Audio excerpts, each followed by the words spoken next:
Sí, ¿verdad?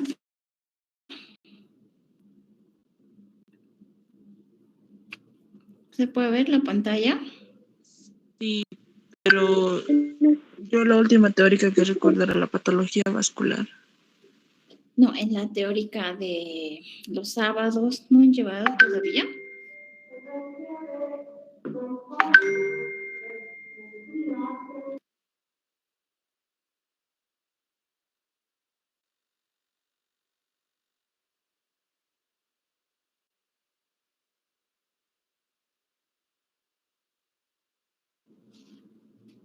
Ya, entonces veremos un poquito de patología cardíaca. Bueno, la anatomía y la histología creo que está por demás hablar. La composición histológica de los miocitos, el sarcolema, el sarcómero, las bandas A, las bandas Z, las proteínas de actina y miocina que hacen posible la contracción muscular. Se escucha, ¿no? Sí, doctora, se escucha. Las válvulas, esta es la histología de las válvulas cardíacas, con sus 3 capas, de la capa de tejido conjuntivo, la pared atrial, es la capa esponjosa, la capa media, la capa de colágeno, que es la capa fibrosa, y la capa de elastina, que es la pared que se va hacia la pared ventricular, la parte ventricular justo. También ya hemos visto, ¿no? En fisiología, en fisiopatología, el sistema éxito conductor del corazón, los haces, los nódulos, las ramas, la red de Purkinje.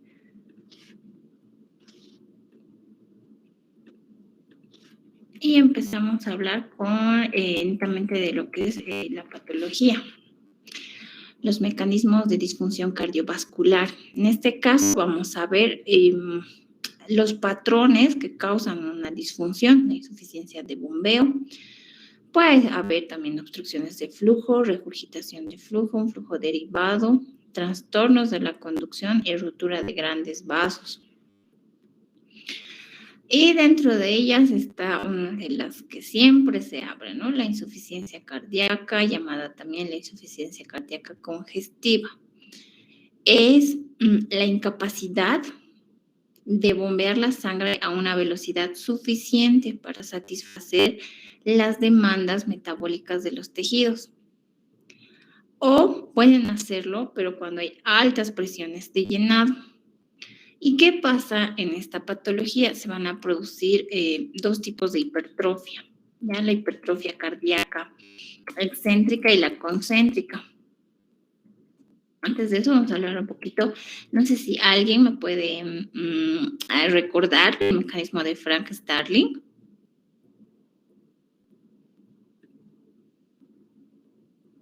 Los mecanismos de Frank Starling por la contractibilidad.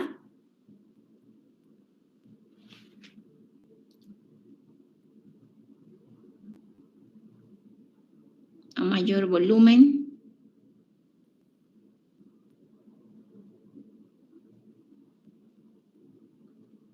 ¿Se escucha?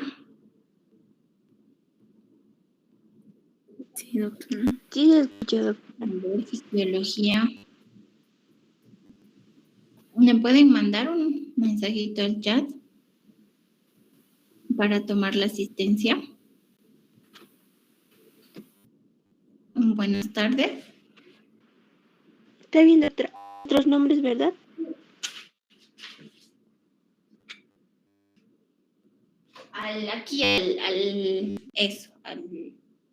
Al Meet.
Entonces está Grisel, Joseph, Helen, Linet, Paola Cupe, Daniela Quenta.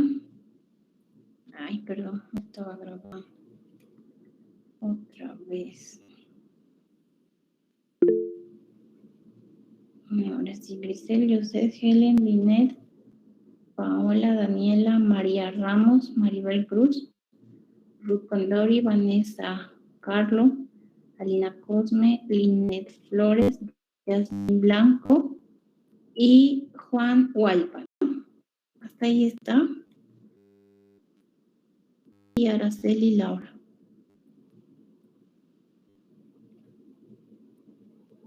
Ya.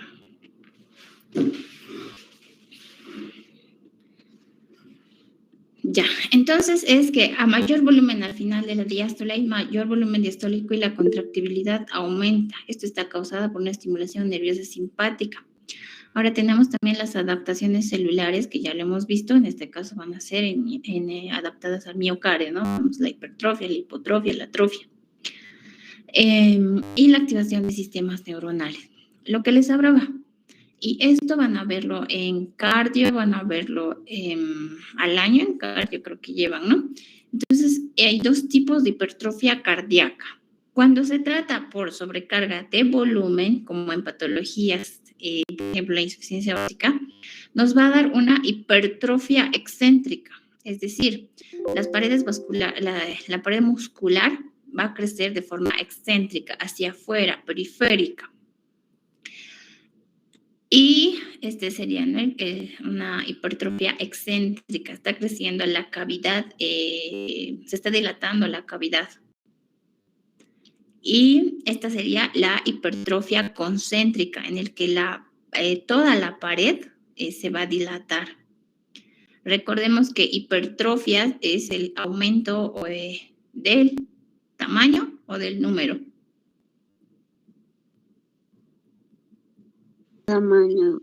Entonces, en la hipertrofia por sobrecarga de presión, nos va a dar una hipertrofia concéntrica, en la cual toda esta pared se va engrosando, ¿ya? Hay un engrosamiento transmural. En cambio, en la excéntrica es una dilatación. Entonces, ustedes me dirán, ¿esto qué es? ¿Una hipertrofia excéntrica o concéntrica? En el que claramente se ve toda la pared está engrosada. Concéntrica. Y esta, Excéntrica. ya. Y ahora, esta se produce por sobrecarga de presión o de volumen.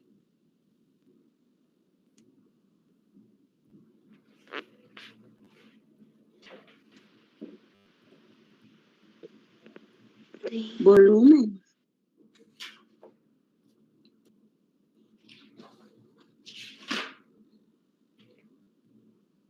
Ya, entonces la de volumen es la excéntrica. Y esta de toda la pared engrosada es la concéntrica, que es sobrecarga de presión. Y ahí está una hipertrofia. Vemos aquí los amiocitos adecuadamente distribuidos con un estroma regular, pero aquí vemos los miocitos aumentados de tamaño. Esta hipertrofia puede ser excéntrica, concéntrica, va a progresar a una insuficiencia cardíaca y finalmente a la muerte. ¿Por qué? Porque estos ya no tienen la propiedad de hacer la contracción. Su sarcómero ya no funciona, entonces ya no dilatan y ya no contrae. Es por eso que esto nos lleva a una insuficiencia cardíaca. ¿Y qué patologías más nos van a dar? Por sobrecarga de presión, la hipertensión. Por sobrecarga de presión y volumen, las valvulopatías. Por disfunción y sobrecarga de volumen, un infarto de miocardio. Aumenta el trabajo cardíaco, aumenta el esfuerzo sobre la pared, existe un mayor estiramiento celular, ahí se produce la hipertrofia, ya sea concéntrica o excéntrica. Y en el corazón va a pasar esto, aumenta el tamaño del corazón, la masa, aumenta la síntesis de proteínas, la inducción de genes inmediatos tempranos, un programa génico fetal, causas como la fibrosis, el sistema vascular insuficiente. ¿Para qué? Para terminar en una disfunción cardíaca.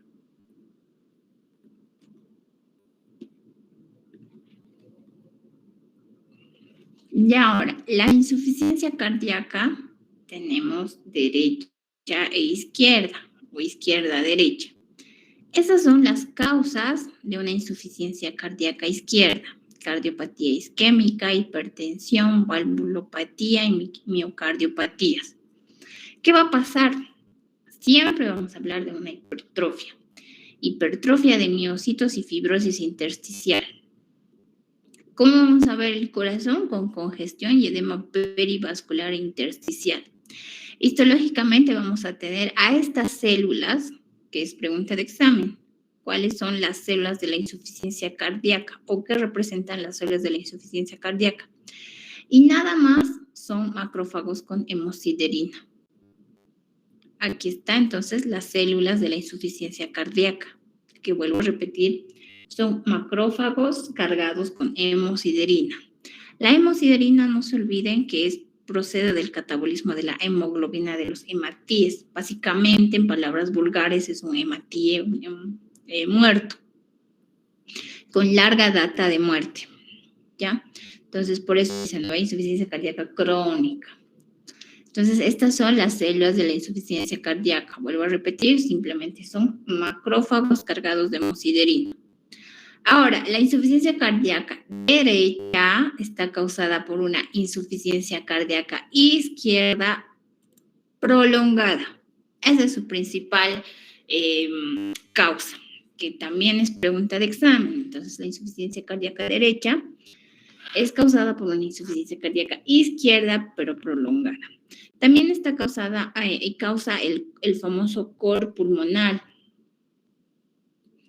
Y a diferencia de esto, vamos a tener una afección morfológica multiorgánica en órganos como el hígado, vasos, riñones y cerebro. También van a estar afectados con una hepatoesplenomegalia, congestión pasiva, edema pulmonar, derrames pleurales y como es sistémico, ya vamos a ver edemas subcutáneos. No se olviden que lo derecho siempre es sistémico.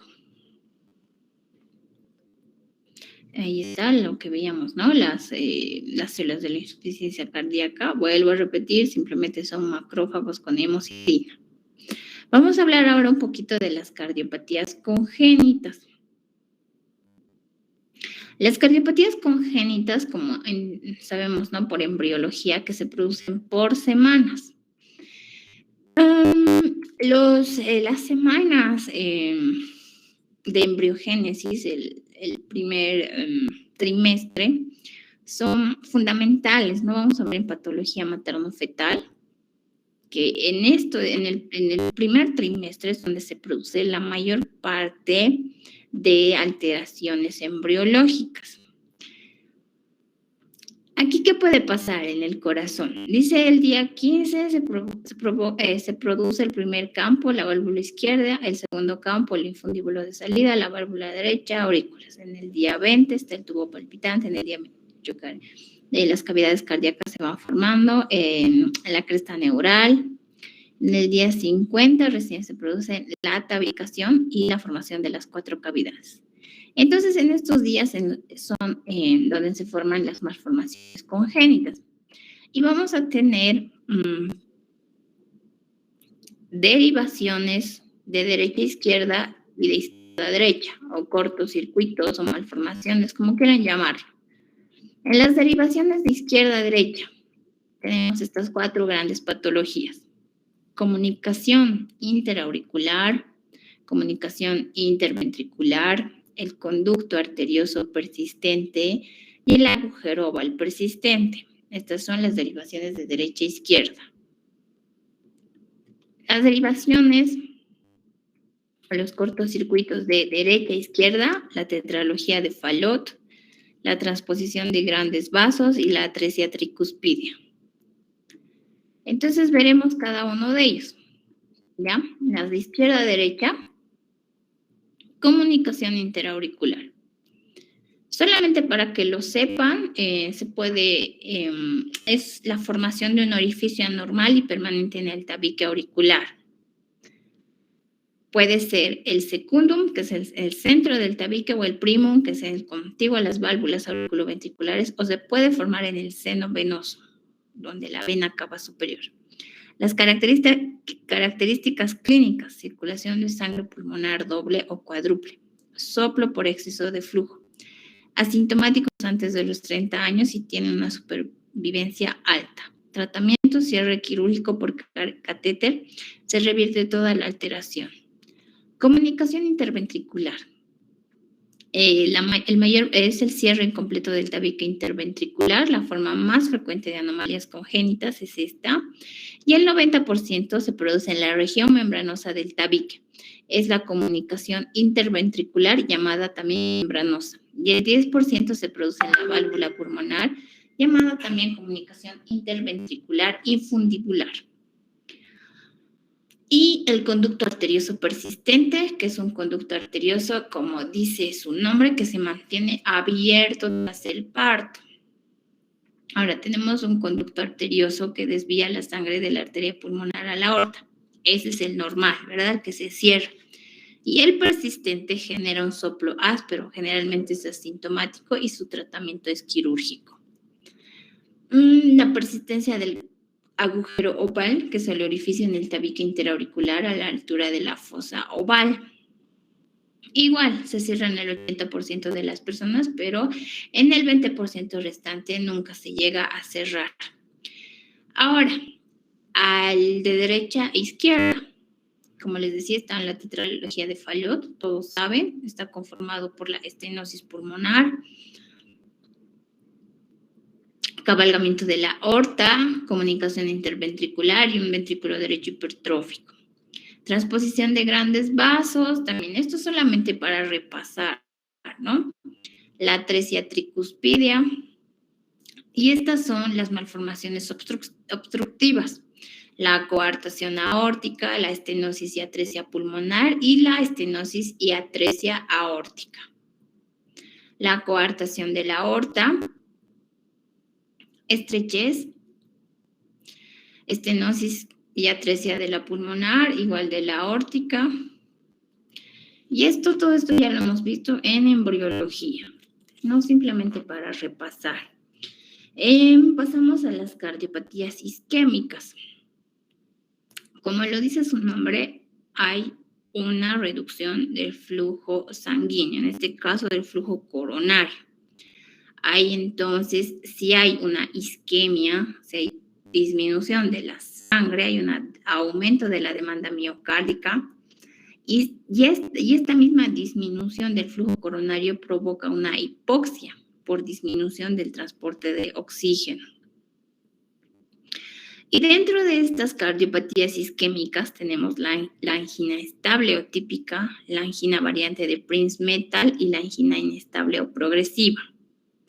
Las diferencias: la angina estable es causada por un desequilibrio, puede ser emocional, puede ser físico. Y si es un desequilibrio, qué sé yo, emocional o físico, entonces va a calmar con el reposo, que es el primer tratamiento, o con vasodilatadores. Probablemente este tipo de angina son cortas, son fugaces, puede que ya incluso algunos de ustedes ya la hayan vivido, pero como dices, es una angina estable.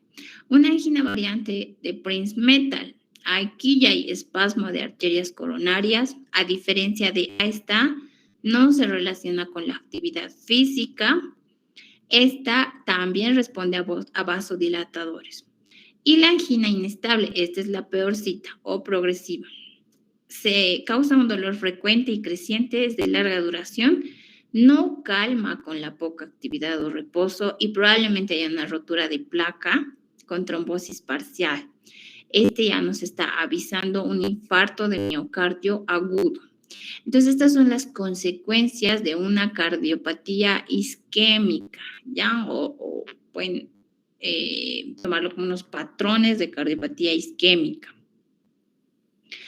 Consecuencias. Las consecuencias de la isquemia miocárdica, entonces, es el infarto de miocardio, la angina de pecho, la que ya hemos visto, la cardiopatía isquémica crónica y la muerte súbita cardíaca. El infarto de miocardio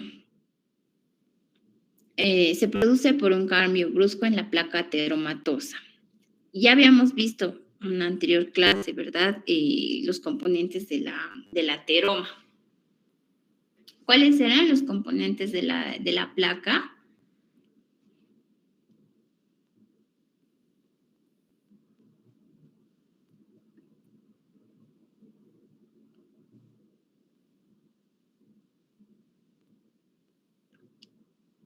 ¿Siguen ahí, muchachos? Sí, está Sí, bien. ¿Alguien recuerda los componentes de la placa?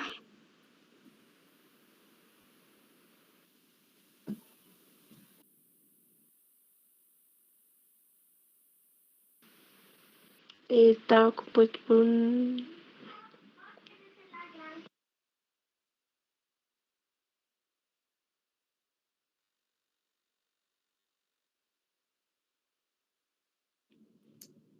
Fibroblastos, células musculares.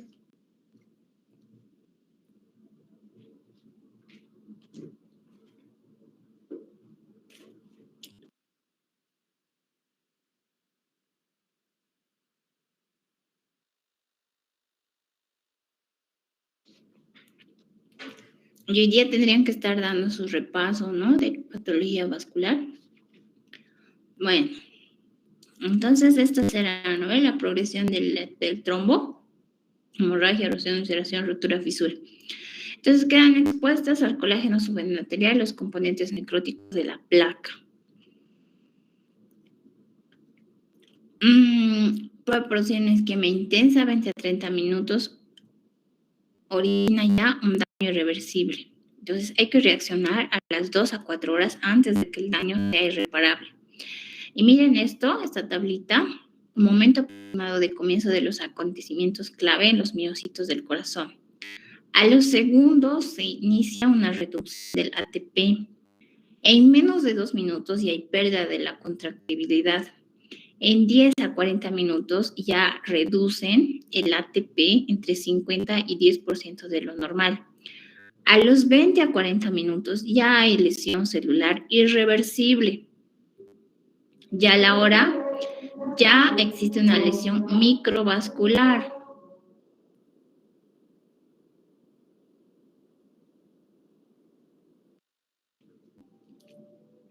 Entonces, es por eso que nos dice que tenemos que actuar en menos de 2 horas ante un infarto.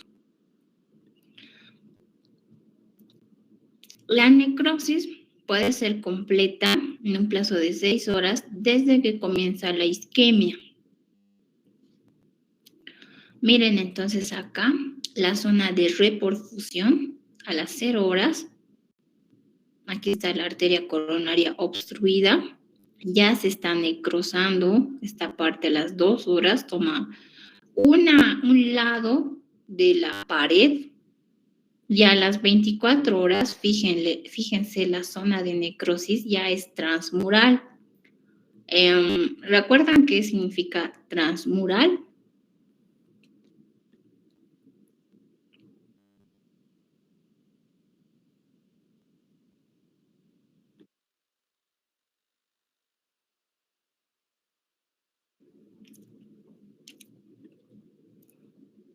¿Alguien?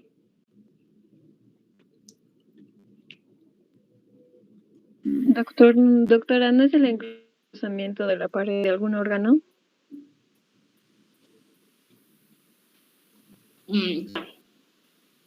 La palabra transmural, trans significa en total. Mural es puedes llamarlo como muro, 3 capas, o sea, significa que afecta todo el espesor. Si estamos hablando, por decir, del esófago, va a afectar la mucosa, su mucosa serosa, o sea, las 3 partes de la pared. Entonces, transmural es que afecta toda la pared. ¿Ya? Y si yo digo, y como me dijiste, ¿verdad? Un engrosamiento transmural significa que hay un engrosamiento, qué sé yo, de la mucosa, mucosa y serosa. ¿Ya? De los 3 componentes de la pared. Como vemos en este caso, podemos ponerla del lado atrial, valvular y, qué sé yo, ventricular. O sea, toda la válvula, todo. En pulmón, por ejemplo, ¿no? Del lado parietal, la pared y... ¿cuál es la otra pared? Visceral. O sea, toda la pared, toda la pared. Eso es transmural. Y precisamente en los infartos de miocardio tenemos 2 patrones. El transmural, entonces, que va a afectar toda la pared, que se produce por una aterosclerosis coronaria y existe una rotura de placa. Y el infarto de miocardio subendocárdico, como dice su nombre, está dentro del endocardio. Se produce por aterosclerosis coronaria difusa y hay una rotura de placa sobreañadida. Y este esquemita nos los muestra Robbins. Los infartos transparietales o transmurales que van a afectar toda la pared. Endocardio, miocardio, pericardio. Ya ahí van a producir una oclusión permanente, dependiendo a la rama que afecte. En cambio, aquí este es el infarto no transparietal, llamado también infarto subendocárdico, que afecta la parte endocárdica, del endocardio. Entonces, esta va a ser una obstrucción, como dice acá, transitoria. Esta es permanente, esta es parcial. Entonces, aquí hay una oclusión de vasos pequeños. Aquí hay oclusión de arterias.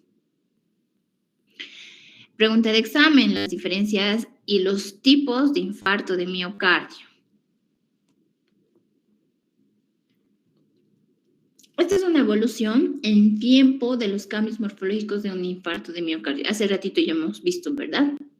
Aquí está un poquito más desglosado. La lesión reversible se produce hasta los 30 minutos. Con relajación de las miofibrillas, pérdida de la inflamación mitocondrial. El daño reversible ya se produce a partir de los 30 minutos. Miren, acá, de 30 minutos a 4 horas, ya hay disrupción del sarcolema. De 4 a 12 horas ya hay una necrosis coagulativa, edema y hemorragia. De 12 a 24 horas ya hay una necrosis coagulativa con pignosis nuclear, hipereosinofilia, necrosis marginal, comienzo de infiltrado neutrofílico. Ya vamos a hablar en días. De 1 a 3 días ya hay pérdida de núcleos de estriación y hay un infiltrado intersticial neutrofílico. A los 7 días ya hay desintegración de las miofibrillas ya muertas, con neutrófilos muertos. Hasta los 7 días ya hay fagocitosis de las células muertas. Hasta los 14 días ya está quedando simplemente el tejido de granulación. A las 8 semanas este tejido de granulación ya ha sido reemplazada por colágeno y hasta los 2 meses ya está la cicatriz. Macroscópicamente en minutos no hay.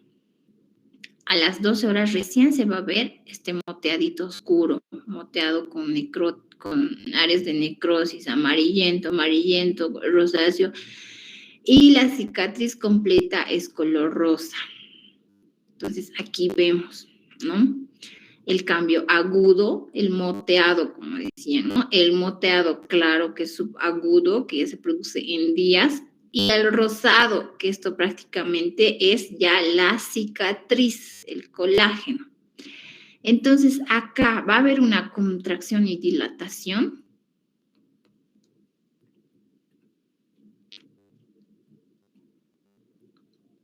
¿Qué creen que va a pasar en ese tejido?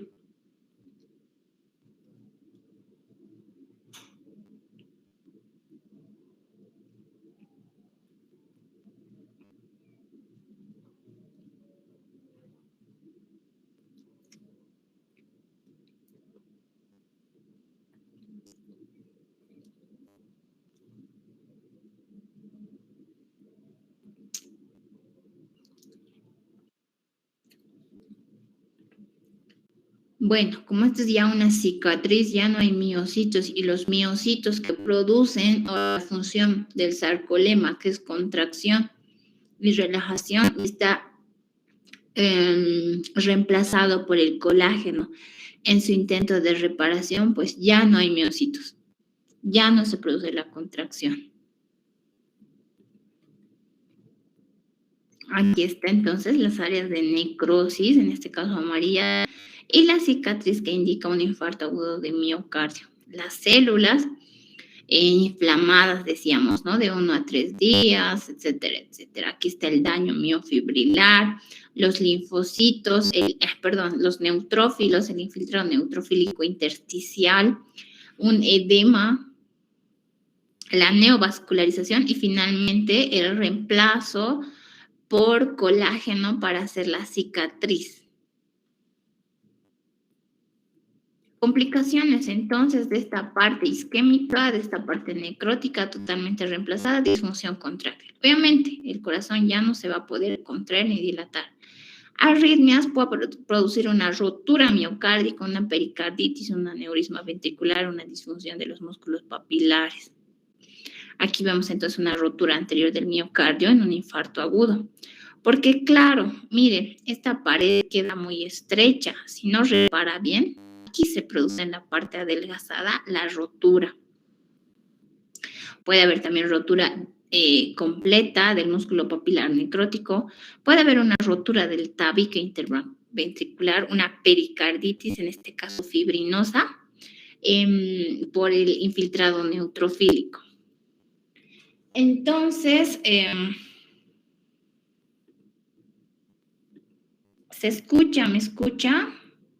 ¿O estoy pasando clase solita? Sí, doctora. Sí, Sí, doctora.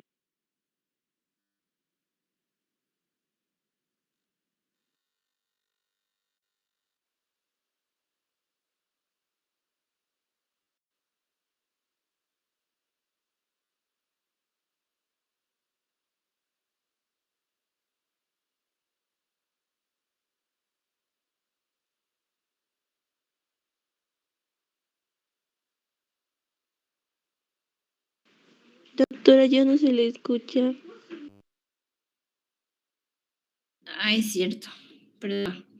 Entonces habíamos hablado de las consecuencias de la isquemia miocárdica, ¿verdad? El infarto de miocardio que tiene dos patrones, transmural y subendocárdico.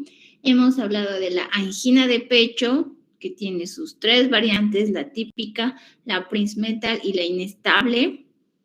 Ya ahora vamos a hablar de la cardiopatía isquémica crónica y finalmente la cuarta complicación o consecuencia es la muerte súbita. Entonces la cardiopatía isquémica aparece a raíz de una lesión miocárdica isquémica. Suele aparecer después de un infarto. Hay una arteriopatía coronaria obstructiva grave. Aquí está entonces este cuadrito igual sacado de Robbins. Por ejemplo, secundario a una arteriopatía coronaria, se produce una isquemia miocárdica, un cambio brusco en la placa con trombosis de una arteria, isquemia miocárdica de mayor gravedad. Bueno, todo esto se va a ir progresando en tiempo y en cambios. El infarto de miocardio con pérdida muscular y arritmias.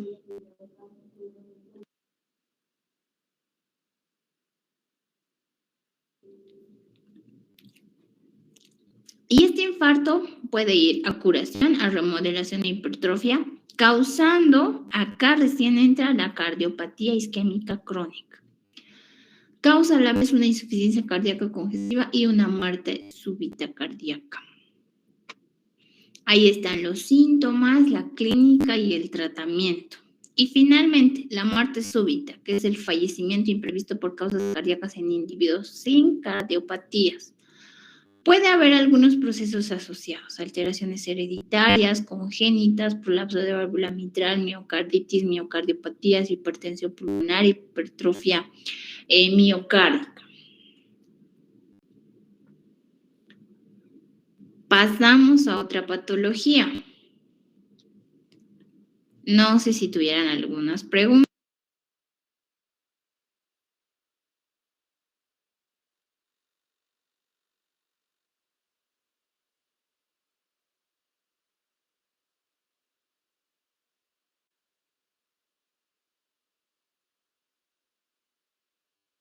No, doctora.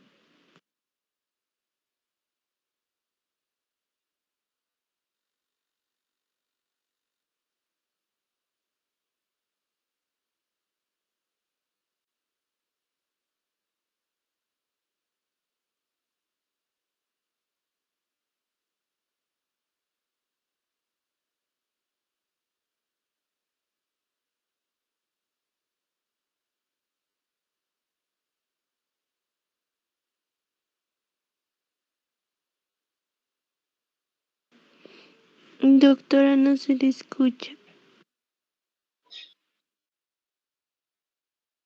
Y hasta ahorita hemos hablado primero de la insuficiencia cardíaca, derecha e izquierda, cada una con sus síntomas clínicos y con sus causas.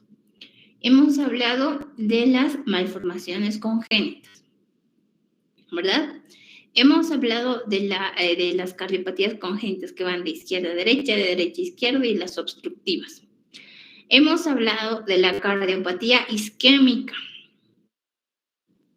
con la angina de pecho, el infarto de miocardio, la cardiopatía isquémica obstructiva crónica y la muerte súbita. Vamos a hablar ahora de la cardiopatía hipertensiva, que puede ser sistémica y pulmonar. Luego vamos a hablar de cardiopatía valvular, luego de los tipos de endocarditis, de los tipos de miocardiopatías, de las pericarditis y finalmente de los tumores. Ese es un pequeño resumen de todo lo que es cardio. Un montón de patologías. La especialidad de cardiología son 4 años, o sea que es harta patología la que se ve. Ya, entonces vamos con la cardiopatía hipertensiva, que puede ser, como les decía, sistémica o pulmonar. ¿Qué vamos a ver en la sistémica? Volvemos a hablar de una hipertrofia, en este caso ventricular, en el que la pared llega a engrosar hasta 2 centímetros y como está engrosado, aumenta la rigidez de la pared. Hay un llenado diastólico ineficiente, un aumento del diámetro transversal de los miocitos posterior al aumento celular y nuclear y finalmente una fibrosis intersticial. Y en la pulmonar existe una cardiopatía hipertensiva pulmonar aguda, es la embolia pulmonar masiva. También hay una dilatación ventricular, pero a diferencia de la sistémica, sin hipertrofia. Y la crónica, hay hipertrofia ventricular secundaria, la pared ventricular es de 1 centímetro.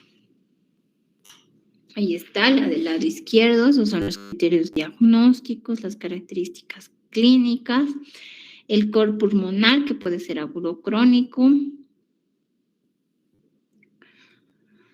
Y vamos a hablar un poquito nada más de las cardiopatías valvulares, que se producen por estenosis e insuficiencia funcional, la cardiopatía valvular, y en la degeneración valvular hay estenosis, pero aórtica calcificada, o sea, es un pasito más que la cardiopatía valvular. Y existe una calcificación anular mitral. Entonces, las calcificaciones, recuerdan que teníamos una calcificación distrófica y una calcificación metastásica, una que se asocia a hipercalcemia. En este caso va a ser una calcificación distrófica. Ay, mira. Ahí existe la calcificación anular mitral, el prolapso de la válvula mitral, la fiebre reumática y la cardiopatía reumática.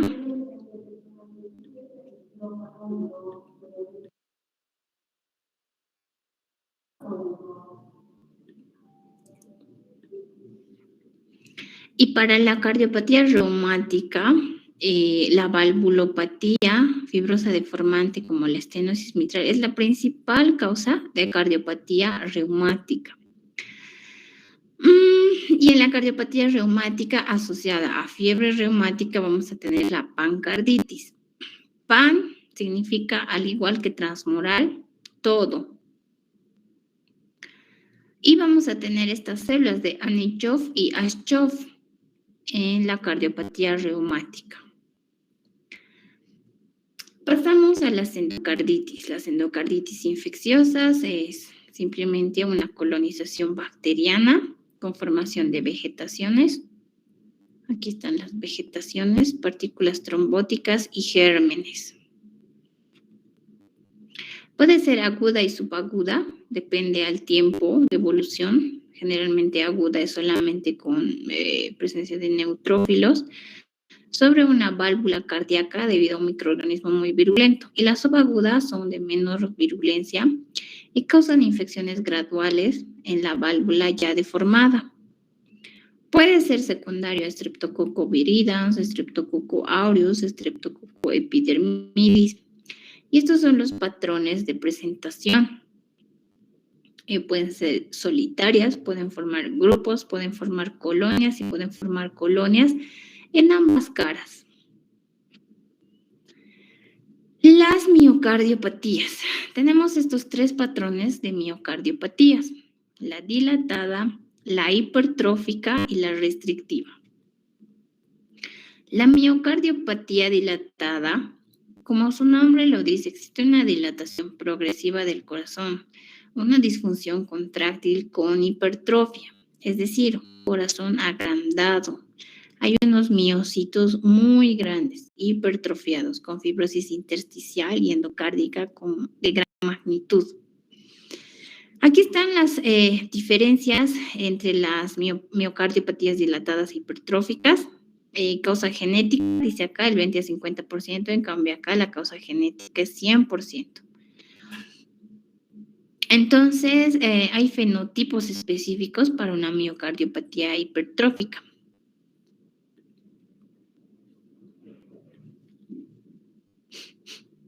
Esta es una miocardiopatía ventricular derecha arritmógena. Es un tipo especial de miocardiopatía. La hipertrófica es, como su nombre lo dice, causa una hipertrofia del miocardio. Produce una escasa distensibilidad, sobre todo del ventrículo izquierdo, y hay un llenado diastólico anormal. Y la restrictiva es un trastorno caracterizado por el descenso básico de la distensibilidad ventricular. Las miocarditis, como su nombre lo dice, es una inflamación de la pared del miocardio. Puede ser causado agentes infecciosos o simplemente inflamación. Generalmente lo causa los virus como el Coxsackie A y B, una respuesta inmunitaria. Dentro de los no virales están el trypanosoma, toxoplasma y la burrelia. En las miocarditis igual puede ser aguda, en corto tiempo. Puede haber una miocarditis por hipersensibilidad, puede haber una miocarditis por células gigantes y una miocarditis de Chagas, asociada a Chagas. Uy, me faltó llenar aquí la pericarditis. Estos son los 3 patrones de pericarditis. Ya en realidad se producen, hay 2 tipos por el tiempo de evolución, la pericarditis aguda y la pericarditis crónica. Pero por su patrón, al igual que las inflamaciones, veíamos la pericarditis serosa, inflamaciones o pericarditis fibrinosas y la purulenta o supurativa. La serosa entonces simplemente es una enfermedad secundaria, una inflamatoria no infecciosa, infiltrado inflamatorio. La fibrinosa es, como lo dice su nombre, con exudado fibrinoso. Hay fibrina, un líquido amarillento, turbio, pardo a blanquecino. Y la pericarditis purulenta, secundaria a microorganismos, a una pus. Ya que estaba la aguda, dentro de las agudas están la hemorrágica y la gaseosa. Y finalmente los tumores. Los tumores en corazón son muy difíciles de encontrar. Más bien es poca la frecuencia de presentación de los tumores. Ya a la vez en los tumores cardíacos lo que más predomina son los tumores benignos, los mixomas, tejido mixoide en la pared, los fibromas, tejido fibromatoso, tejido adiposo, pero todos estos de etiología benigna. Y el rhabdomioma, que es el tumor benigno del músculo cardíaco, ¿no? Y los malignos están en el angiosarcoma principalmente, pero como les dije, no se ven mucho. Entonces, los mixomas, mixoma, oma, neoplasia benigna.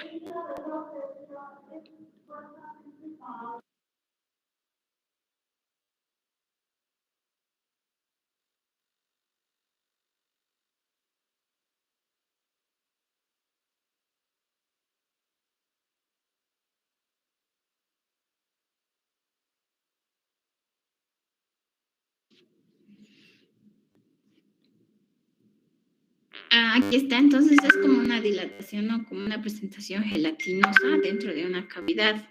Y en la histología vamos a ver esa misma gelatina que histológicamente se la ve como un material mixoide, como una gelatina, ¿cómo les digo? Como una estromacía celular que dispersa las células.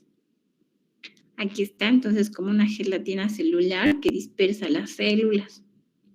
El lipoma, que el lipoma se va a ver en cualquier lugar del cuerpo, que es un montón de adipocitos maduros y bien diferenciados, que están los adipocitos, en este caso, como es una neoplasia, pero benigna, vamos a tener de diferentes tamaños, pero no va a presentar atipia.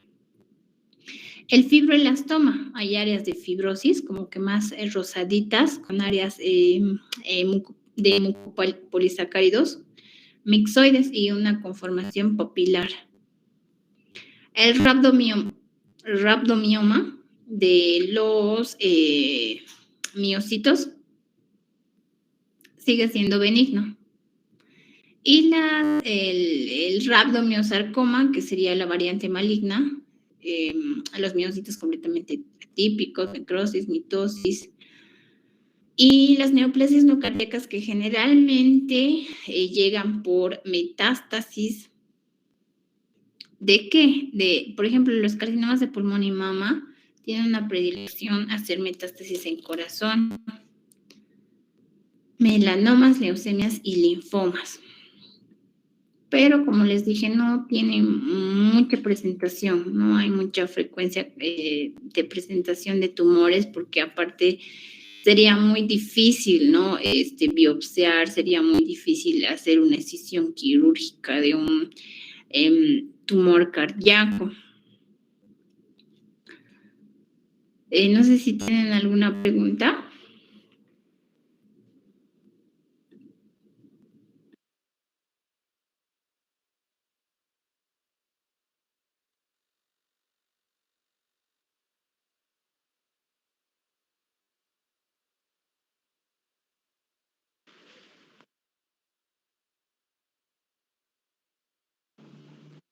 Doctor, en cuanto a las células de la insuficiencia cardíaca, eran macrófagos cargados. ¿Por qué dijiste, doctora? Por hemosiderina. Y la hemosiderina es un producto de la destrucción de los hematíes. O sea, básicamente son hematíes, eritrocitos muertos.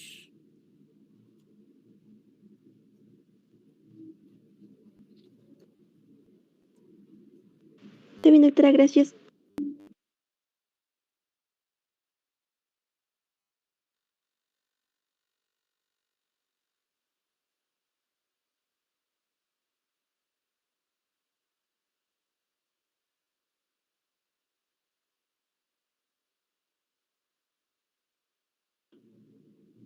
Muy bien, entonces yo les paso las diapositivas. Ese es un resumen. Porque ven que es largo patología cardíaca. Son muchas patologías, ¿no? Sí, doctora, son muchísimas. No les he podido pasar el tema anterior porque por las presentaciones y recién las estoy recuperando. Ven ahora igual. Les he mostrado una que está incompleta. Entonces, varias de mis presentaciones se han perdido. Entonces, estoy queriendo actualizarlas y eso es lo que recién les voy a pasar. Entonces, un poquito de paciencia.